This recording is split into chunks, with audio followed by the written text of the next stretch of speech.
नमस्कार विद्यार्थी मित्रांनो, लेट्स कॉन्कर मॅथ्स या यूट्यूब चॅनलवरती तुमचे मनापासून स्वागत। आज आपण इयत्ता 8वी विषय गणित घटक चाचणी क्रमांक 2ची प्रश्नपत्रिका सोडवत आहोत। प्रश्नपत्रिकेतले सगळे प्रश्न आपण सोडवणार आहोत संपूर्ण स्पष्टीकरणासह। विद्यार्थी मित्रांनो, व्हिडिओला सुरुवात करण्यापूर्वी एक विनंती आहे की अजूनही तुम्ही चॅनलला सबस्क्राईब केलं नसेल तर प्लीज चॅनलला सबस्क्राईब करा, म्हणजे पुढचे व्हिडिओ मी अपलोड केले की त्याचं नोटिफिकेशन तुम्हाला सर्वप्रथम मिळण्यासाठी बेल आयकॉन प्रेस करा, म्हणजे व्हिडिओ अपलोड केला की तुम्हाला त्याचं नोटिफिकेशन मिळेल। चला बघूया पहिला प्रश्न काय आहे तो। प्रश्न पहिला, खालील उपप्रश्नांसाठी पर्यायी उत्तरे दिली आहेत, त्यापैकी योग्य पर्याय निवडा। त्यातलं पहिलं गणित आहे 2, 4, 6, 8, 10, 12, 14 या सामग्रीचा मध्य किती। आता मध्य जर आपल्याला काढायचा असेल तर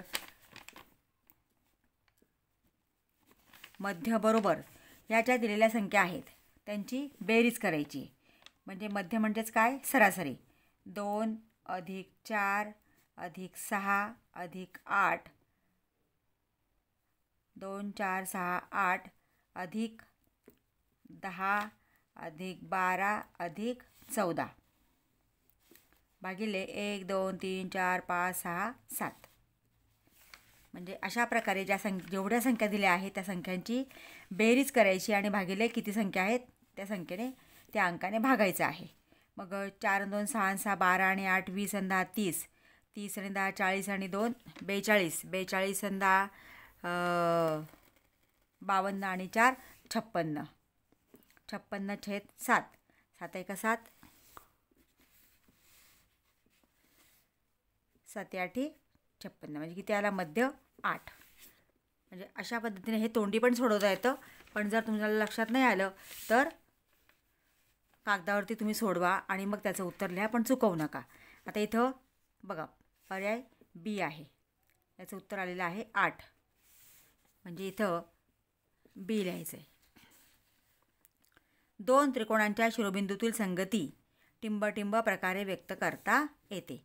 2 त्रिकोणांच्या शिरोबिंदूतील संगती ही 6 प्रकारे आपल्याला व्यक्त करता येते, म्हणजे पर्याय सी। पुढचं तिसरं उदाहरण, -36x4 भागिले 4x, याचं उत्तर आपल्याला काढायचं आहे। वजा 36x4 भागिले 4x। आता हे आडवा भागाकारात लिहिले, आपण उभा लिहून घेऊया।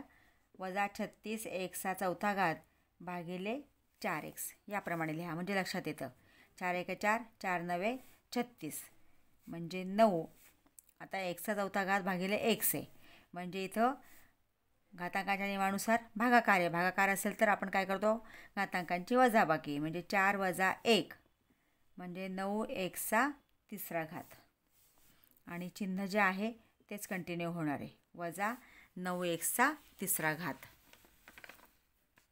आता बघायचं 9x3 पण आहे, पण तो धन आहे, आपल्याला ऋण पाहिजे, ऋण 9x3, पर्याय क्रमांक बी।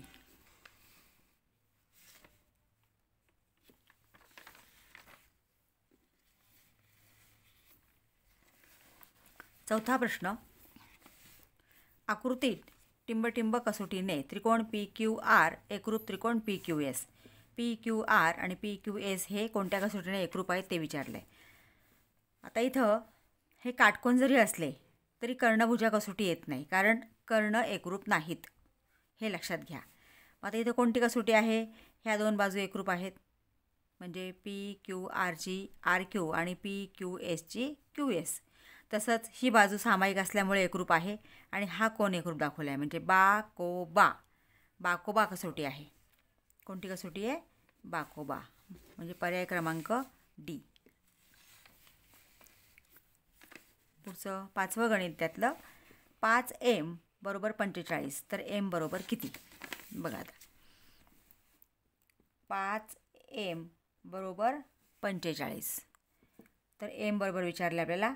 मग m बरोबर 45 हा 5 गुणिले तो इकडनं भागिले होणार आहे. 5 1 5, 5 9 45 म्हणजे m बरोबर 9.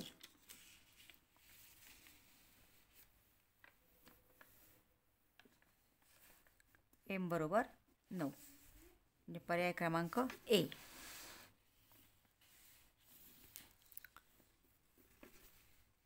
आता पुढचं गणित. एका आयताची लांबी ही त्याच्या रुंदीच्या दुप्पट आहे. जर त्या आयताची परिमिती 90 सेमी असेल तर त्याची लांबी किती?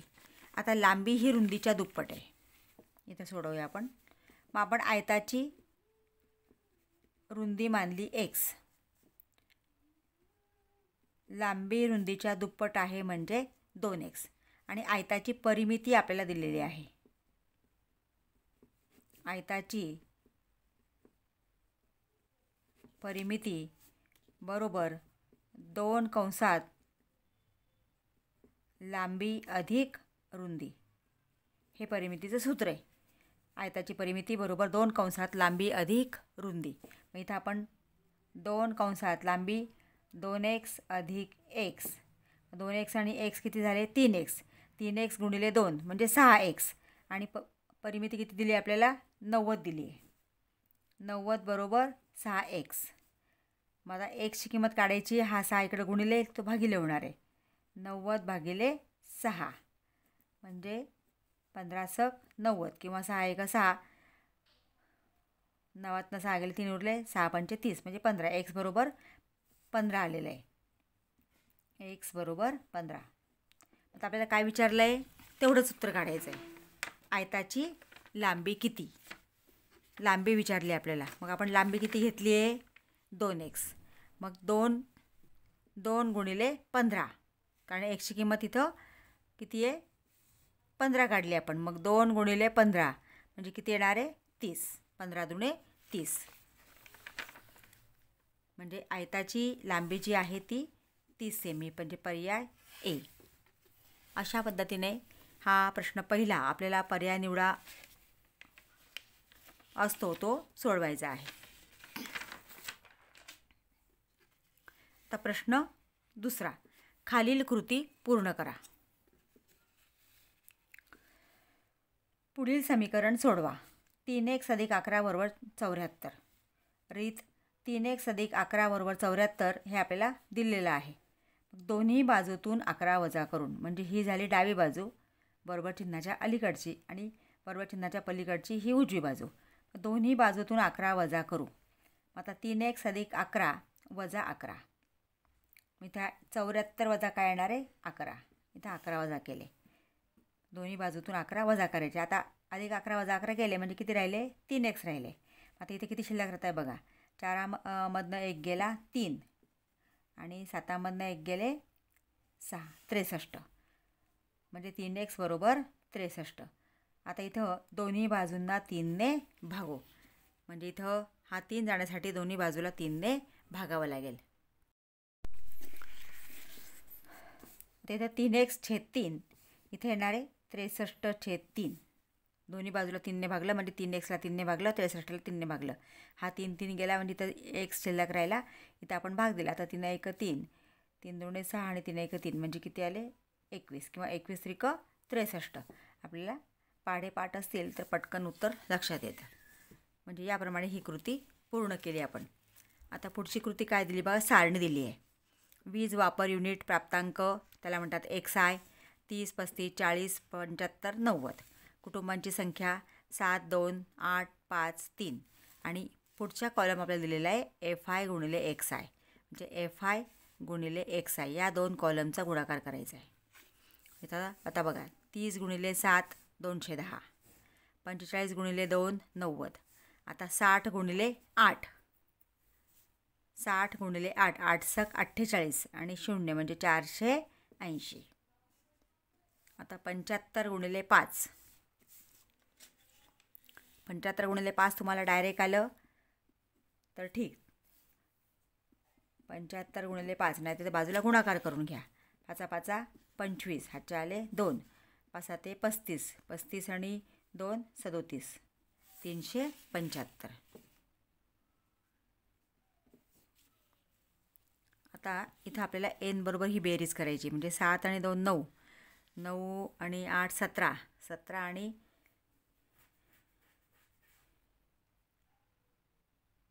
22 आणि 3 25. आता ही बेरीज करायची आहे.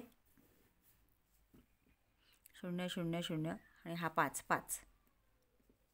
नंतर 1 आणि 9 10, 10 आणि 8 18, 18 आणि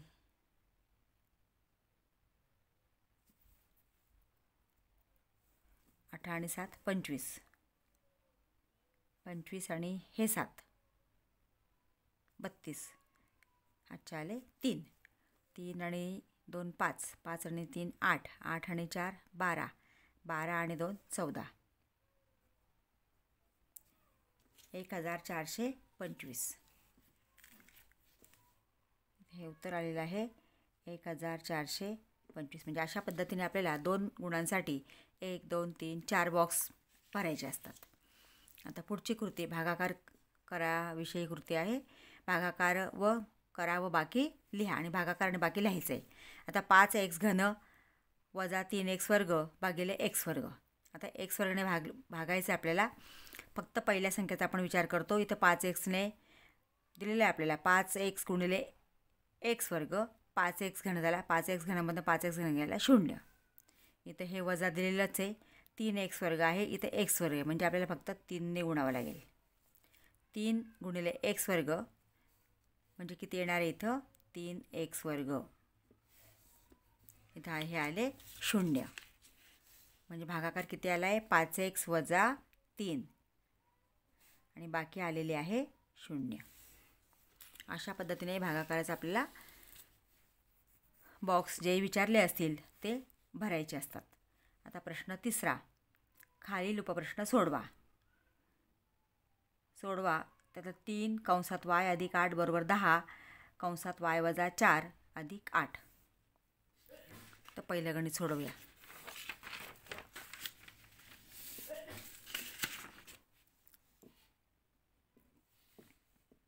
समीकरण आहे 3 कंसात y अधिक 8 बरोबर 10 कंसात y वजा 4 अधिक 8. आता कंसाबाहेर जर संख्या असेल तर त्या संख्येने कंसातल्या प्रत्येक संख्येला गुणायचं असतं. मग 3 गुणिले y 3y अधिक 3 गुणिले 8 8 त्रिक 24 बरोबर 10 गुणिले y 10y वजा 10 चौक 40 अधिक 8. आता ह्या संख्या आपण एका बाजूला घेऊ. इथं ऋण आहे, हा धन आहे, हा 24 आणि 3y या बाजूला घेऊया. मग आता इथं 10y हा 3y इकडे त्यांना वजा होणार आहे, वजा 3y. आता y आपण एका बाजूला घेतले तर संख्या एका बाजूला. आता इथला 24 तसंच, कारण 3y आपण इकडे आणला म्हणजे 24 इथंच राहणार आहे 24. आता हा वजा 40 इकडे त्यांना अधिक 40 होणार आणि अधिक 8 वजा 8 होणार बरोबर 10y वजा 3y. मग 24 अधिक 40मधनं 8 गेले 32 बरोबर 10y मधनं 3y गेले 7y. आता 7y बरोबर 4 आणि 2 6 आणि 3 आणि 2 5 म्हणजे 24 अधिक 32 5.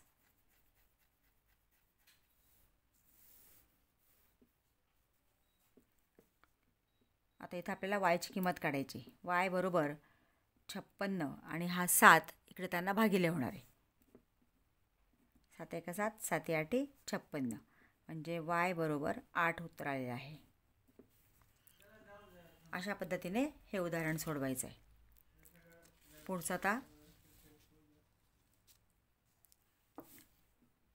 इथे दुसरं उदाहरण सोडवूया आणि इथं आपण हे तिसरं उदाहरण सोडवूया, म्हणजे इथंच आपल्याला हे लिहिता येईल.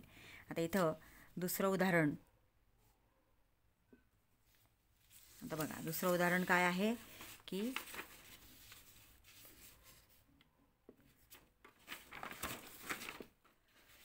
भागाकार करा. भागाकार करा व बाकी लिहा. इथं आता 2m घन अधिक m वर्ग अधिक m अधिक 9 भागिले 2m वजा 1 या बहुपदीचा आपल्याला भागाकार करायचा आहे.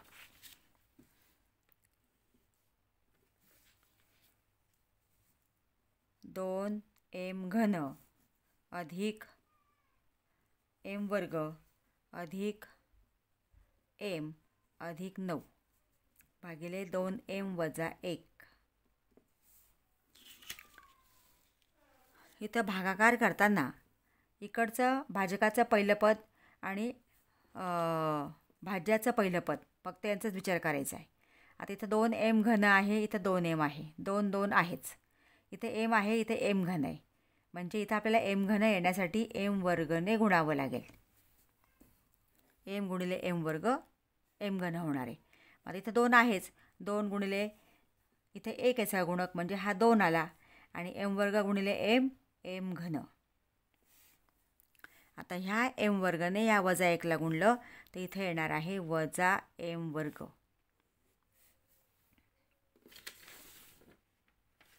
आता इथं वजाबाकी करताना चिन्ह बदलतात. हा धन आहे तर कारण ही वजाबाकी करतो आपण. हा धन आहे, हा ऋण होणार, हा ऋण आहे, हा धन होणार. 2m घनामधनं 2m घन गेले 0. आता इथं दोघांना समान चिन्ह आहे. समान चिन्ह असेल तर बेरीज करायची.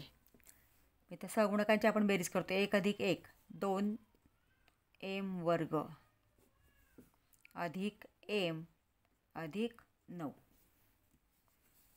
आता 2m वर्ग इथं 2m आहे, 2 आहेच, इथे m आहे, इथे m वर्ग आहे म्हणजे आपल्याला m ने गुणावं लागेल.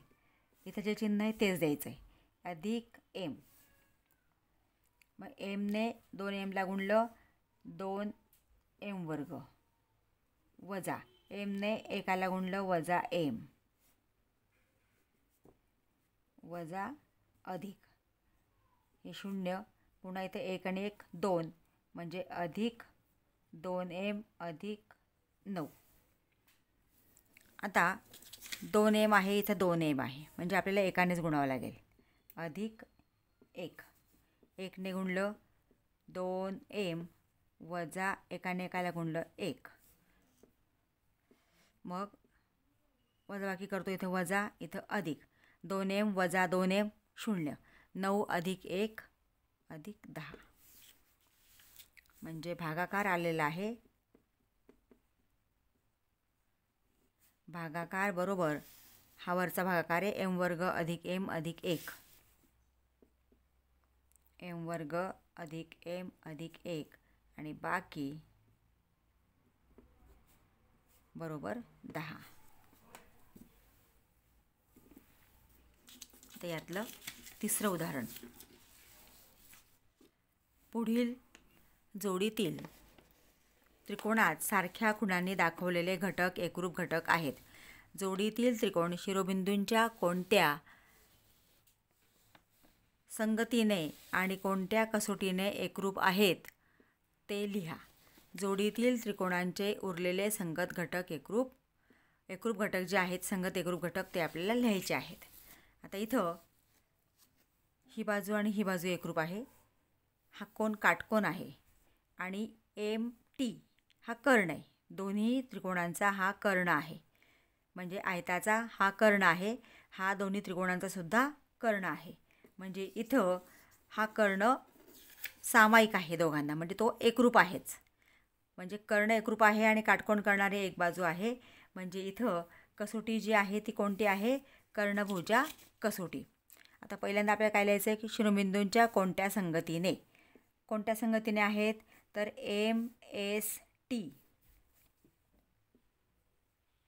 MST ही एकास एक संगती आहे. TBM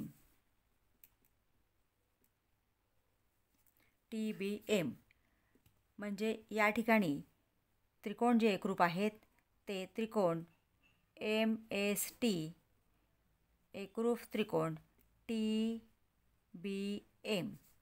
आणि कोणती कसोटी आहे? कर्णभुजा कसोटी.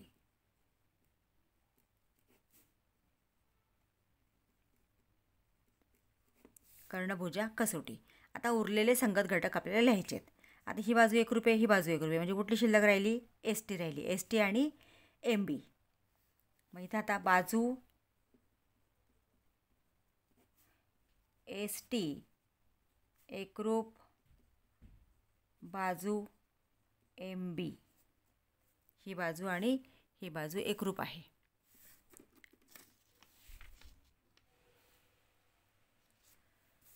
पुढचा आता हा कोन आणि हा कोन एकरूप आहे, म्हणजे इथं एस एम टी कोन, एस एम टी हा कोन आणि हा कोन, बी टी एम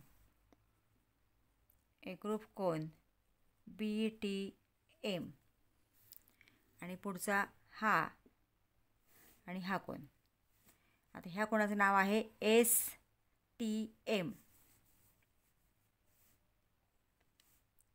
कोन एस टी एम एकरूप कोन बी एम टी, हा कोन बी एम टी. अशा प्रकारे हे उरलेले घटक आपल्याला एकरूप घटक लिहायचे असतात. हा प्रश्न तिसरा आपण सोडवलेला आहे. आता प्रश्न चौथा जो आहे तो आलेखावरती आहे. म्हणजे प्रश्न चौथा जो आहे तो खालील उपप्रश्न सोडवा कोणताही एक. त्यातलं पहिलं आहे, पुढील स्तंभालेखाचे निरीक्षण करून प्रश्नांची उत्तरे लिहा. शेजारील स्तंभालेख कोणत्या प्रकारचा आहे? प्रश्न चौथा, खालील उपप्रश्न सोडवा कोणतेही एक. 2 दिलेत. 4 गुणांचा हा प्रश्न आहे. पुढील स्तंभालेखाचे निरीक्षण करून प्रश्नांची उत्तरे लिहा. इथं स्तंभालेख दिला आहे. एक्स अक्षावरती शेतकरी, त्यांची नावं दिली आहेत, अजिता, यश, रवी आणि सुधा. आणि वाय अक्षावरती इथं उत्पादन दिलं आहे, उत्पादनाचं शतमान दिलं आहे. कशा कशाचं आहे? तर तूर आणि हरभरा. म्हणजे हा जो काळ्या रंगाचा स्तंभ आहे हा तूर दर्शवतो आणि हा जो ब्लँक आहे तो हरभरा, म्हणजे हरभरा उत्पादन आपल्याला या ठिकाणी दर्शवतो आहे. तर त्यातलं पहिलं गणित आहे, म्हणजे पहिला प्रश्न, शेजारील स्तंभालेख कोणत्या प्रकारचा आहे? आता स्तंभालेख कोणत्या प्रकारचा आहे? हा इथं प्रत्येक स्तंभ 100चा आहे, म्हणजे हा शतमान स्तंभालेख आहे. प्रत्येक स्तंभ जो आहे तो 100पर्यंत काढला आहे, म्हणजे हा शतमान स्तंभालेख. तुम्ही हे पूर्ण वाक्यात उत्तर लिहा. पुढचं, अजितच्या शेतातील तुरीचे उत्पादन एकूण उत्पादनाच्या किती टक्के आहे? आता इथं अजित त्याचं शेतातील तुरीचे उत्पादन एकूण उत्पादनाच्या किती टक्के आहे? म्हणजे आता बघा, इथं तुरीचं कुठलं आहे? काळ्या रंगातला. हा काळ्या रंगातला किती आहे? 60 आहे. आणि हा 100 आहे, म्हणजे हा टक्केच आहे. म्हणजे 100पैकी 60 म्हणजे 60%. म्हणजे तुरीचं जे उत्पादन आहे ते किती आहे? 60% आहे.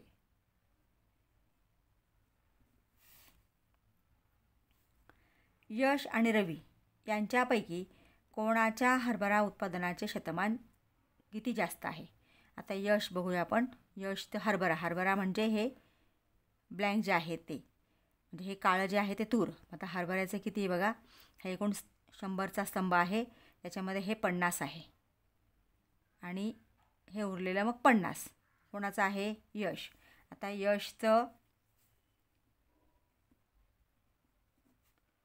यशचे उत्पादन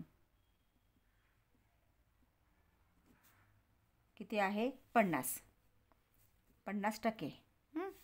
आणि आता रवीचं किती बघा, इथं हे 70पर्यंत तूर आहे, म्हणजे 100मधनं 70 गेले, उरले 30. म्हणजे इथं रवीचे उत्पादन बरोबर 30%.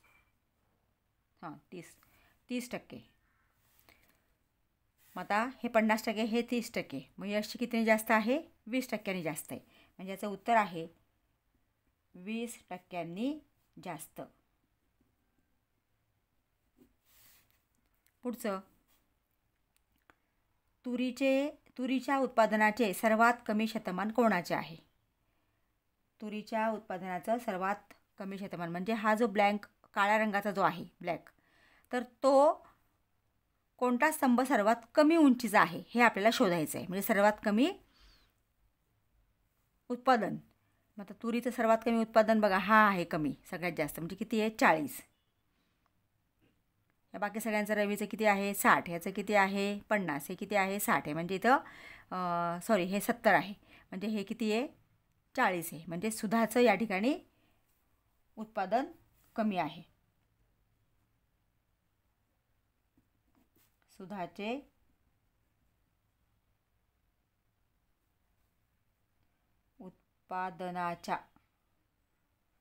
उत्पादनाचे शतमान, कारण आपल्याला शतमान विचारले. सुधाचे उत्पादनाचे शतमान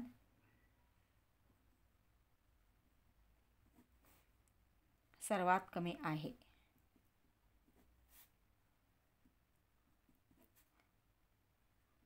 अशा प्रकारे पूर्ण वाक्यात उत्तर लिहा. पुढचा प्रश्न घेऊया. एका नाट्यगृहावर नाटकाची 200 रुपयाची व 200 रुपये दराची व 100 रुपये दराची काही तिकिटे विकली गेली. 200 रुपये दराच्या तिकिटांची संख्या 100 रुपयांच्या तिकिटांच्या संख्येपेक्षा 20ने जास्त आहेत. म्हणजे 20ने जास्त खपली. दोन्ही प्रकारच्या तिकीट विक्रीतून नाट्यगृहाला 37,000 मिळाले. म्हणजे रुपये 37,000 मिळाले, तर 100 रुपयाची किती तिकिटे विकली गेली? आता 100 रुपयाची तिकीट आपण एक्स मानूया. 100 रुपयांची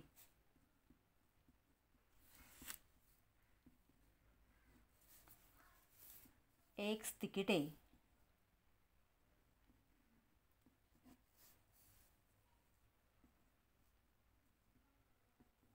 विकली असे मान.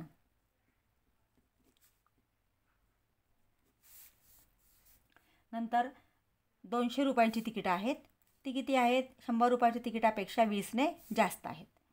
200 रुपयांची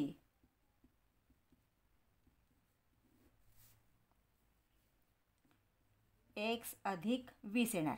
ही एक्स आहेत, ही 20ने जास्त, म्हणजे जास्त असेल तर मिळवायचे. एक्स अधिक 20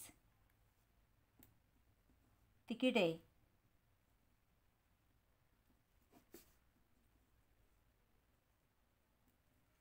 विकली.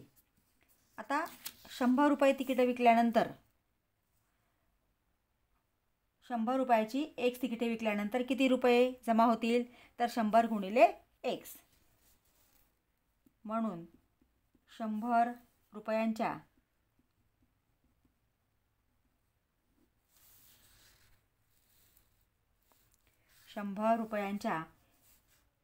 एक्स तिकिटांच्या विक्रीतून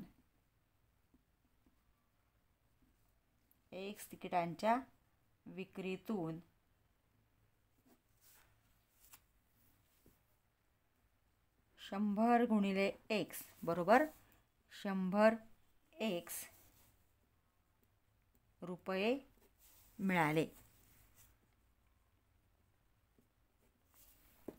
तसेच 200 रुपयांच्या, आता किती 200 रुपयांची? एक्स अधिक 20. 200 रुपयांच्या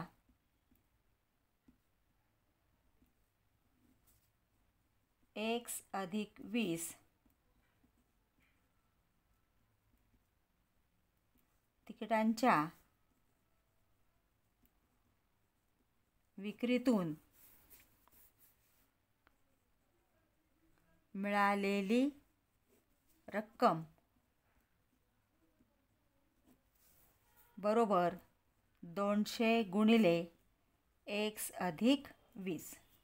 आता हे जर आपण सोडवलं तर कंसाच्या बाहेरच्या संख्येने कंसातल्या प्रत्येक संख्येला गुणायचं असतं. म्हणून 200 गुणिले एक्स 200 एक्स आणि 200 गुणिले 20 बेदुणे 4 आणि हे 3 शून्य म्हणजे 4000. 200 अधिक 4000. आता दोन्ही प्रकारच्या तिकिटांच्या विक्रीतून 37,000 रुपये मिळालेले आहेत.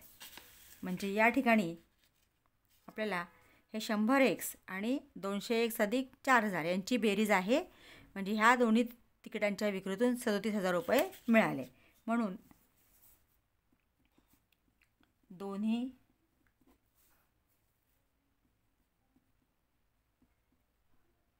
प्रकारच्या म्हणजे 100 रुपये आणि 200 रुपये दोन्ही प्रकारच्या तिकीट विक्रीतून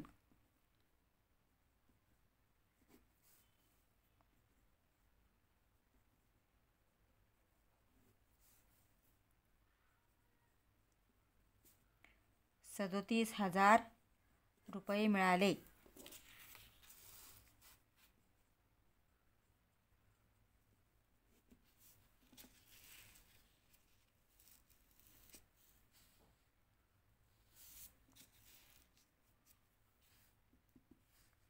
मग आता 100x 100 रुपयाच्या तिकिटांच्या विक्रीतून आलेली रक्कम, 200 रुपयांच्या तिकिटांच्या विक्रीतून आलेली रक्कम, 200 अधिक 4,000 200x पाहिजे, 200x अधिक 4,000 बरोबर 37,000. 100x आणि 200x झाले हे 300x बरोबर 37,000. हे 4,000 अधिक आहे, इकडे त्यांना वजा होणार आहे, वजा 4,000. 300x बरोबर 34मधनं 4 गेले 33,000. आता आपल्याला एक्सची किंमत काढायची आहे, म्हणून एक्स आहे तसाच 33,000 भागिले हे 300. हे 2 शून्य घालवले आपण, 3 1 3 3 1 3 3 1 3 0 110. म्हणजे एक्स बरोबर 110. आणि एक्स काय मानलं आहे आपण, 100 रुपयांची तिकीटं मानलीत आपण एक्स, म्हणजे 110 तिकीटं विकली गेली. म्हणून 100 रुपयांची 110 तिकिटे विकली गेली.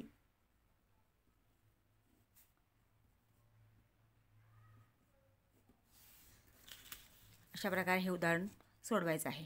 विद्यार्थी मित्रांनो, तुम्ही अजूनही चॅनलला सबस्क्राईब केलं नसेल, चॅनलला नवीन असाल तर प्लीज चॅनल सबस्क्राईब करा, बेल आयकॉन प्रेस करा, म्हणजे पुढच्या व्हिडिओचं नोटिफिकेशन्स तुम्हाला मिळेल. व्हिडिओ आवडला असेल तर लाईक करा आणि आपल्या मित्रांना शेअर करा, जेणेकरून त्यांना ही प्रश्नपत्रिका सोडवता येईल. थँक्यू.